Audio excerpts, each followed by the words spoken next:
आयुष्मान संगप्रिय कमलेश बोध जी।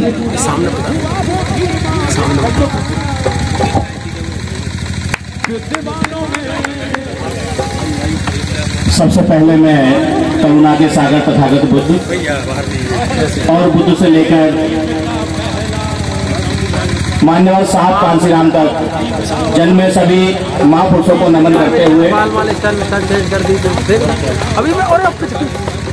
आज के कार्यक्रम में भिक्षु संघ को वंदनामी करते हुए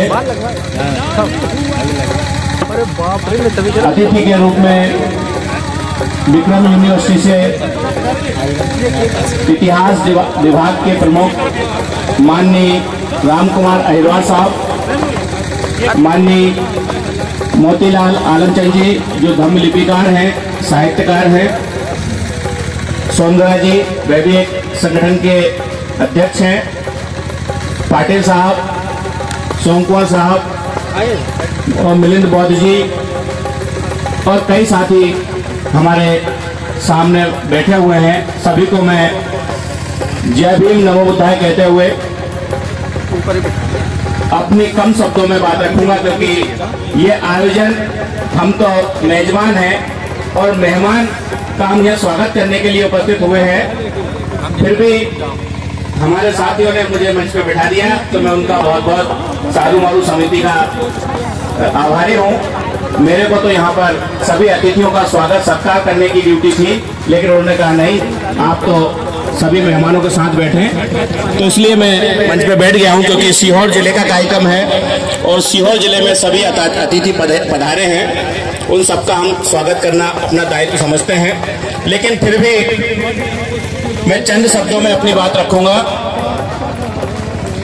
कि सम्मानित साथियों, जैसा हमारे महापुरुषों ने कहा है कि जो अपना इतिहास नहीं जानता वो कभी अपना इतिहास नहीं बना सकता, उसी महत्वपूर्ण बात को याद रखते हुए नसुल्लागंज के साथी पेटारी साहब, बरखाने जी और कई हमारे साथी नसुल्लागंज के क्रांतिकारी साथियों के सहयोग से जब हम आज से 3 से 4 साल पहले नसुल्लागंज क्षेत्र में तथागत बुद्ध और बाबा साहब की बात करने नसुल्लागंज क्षेत्र में आए थे, तो तब कोई पंचशील के ध्वज को और तथागत बुद्ध को नहीं जानता था, आज से 4 साल पहले। लेकिन जब हमने महापुरुषों की बात करना प्रारंभ की, महापुरुषों की बात बताना प्रारंभ की, तो लोगों को लगा कि हम कहाँ के दलदल में पड़े थे और कितना गौरवशाली हमारा इतिहास है, कितना गौरवशाली हमारी संस्कृति थी। और उस संस्कृति की महत्वपूर्ण शिला हमारे सीहोर जिले में स्थापित है, इस विंध्य पर्वत में स्थापित है। और उसका जब हमने पता लगाया, हमारे इतिहासकार, हमारे जानकार साथियों से जब पता किया कि ये क्या है, इसका क्या महत्व है, तो उसका महत्व इतना प्राचीन निकला साथियों कि ये जानकर और इस सीहोर जिले में ये चीज है, इसको आपको पता चलेगा तो इससे ज्यादा गौरव और प्रसन्नता की कोई बात नहीं होगी कि सारू मारू, जहां बुद्ध के प्रिय दोनों प्रिय शिष्य मामोद गलियान और सारीपुत्र यहाँ कुछ समय रहकर अपना उन्होंने प्रशिक्षण लिया था और प्रशिक्षण देने का काम किया था। ऐसी पवित्र भूमि सीहोर जिले में स्थापित है, इसके लिए हमें बहुत ही गौरव और गौरवान्वित होने की आवश्यकता है और उसको और बड़े पैमाने पर स्थापित कर इसको विश्व विरासत में हमें शामिल कराने की आवश्यकता है। उसके लिए हम सबको मिलकर काम करने की जरूरत है। सम्मानित साथियों, इस देश में व्यक्ति राज नहीं करता, व्यक्ति के से पहले संस्कृति राज करती है। जिसकी संस्कृति मजबूत होती है वही देश में सत्ता में काबिज होता है। हमारी संस्कृति जब इस देश में बुद्धिज्म की संस्कृति स्थापित थी तो सोने की चिड़िया भारत हुआ करता था।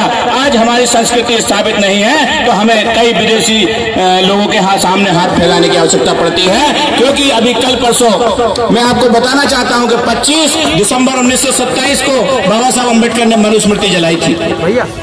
परसों ही 2 दिन पहले वो दिन निकला है। क्यों जलाई थी? क्योंकि वो एक ऐसी संस्कृति को डेवलप करने का काम करती थी जिससे इस देश का श्रम करने वाला व्यक्ति का श्रम लूटकर कुछ चंद लोग जो मेहनत नहीं करते थे वो उनके श्रम की पूरी कमाई खा जाते थे। तो बाबा साहब अम्बेडकर ने उसको जलाकर एक संदेश दिया था कि ऐसी आम आदमी किताब को इस देश में रहने की आवश्यकता नहीं है। तो संस्कृति की लड़ाई बड़ी लड़ाई है, हमें अपनी संस्कृति स्थापित करनी है। आज जो सारू मारू की जो स्तूप है, यहाँ कई त्रिस्तूप है, गुफाएं हैं, शिलालेख हैं, जो आज आप देख रहे हैं, इसकी बात जन जन तक पहुंचनी चाहिए।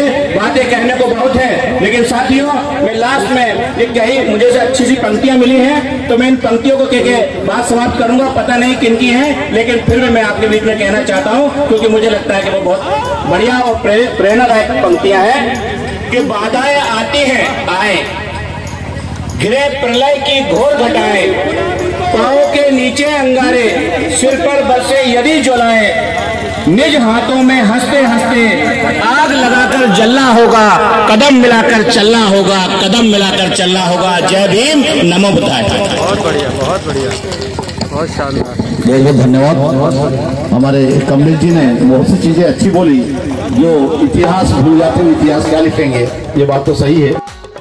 राजू भारती यूट्यूब चैनल को अभी सब्सक्राइब करिए, घंटी का बटन जरूर दबाइए और इस वीडियो को ज़्यादा से ज़्यादा शेयर करिए, लाइक कीजिए और कमेंट्स करके जरूर बताइए।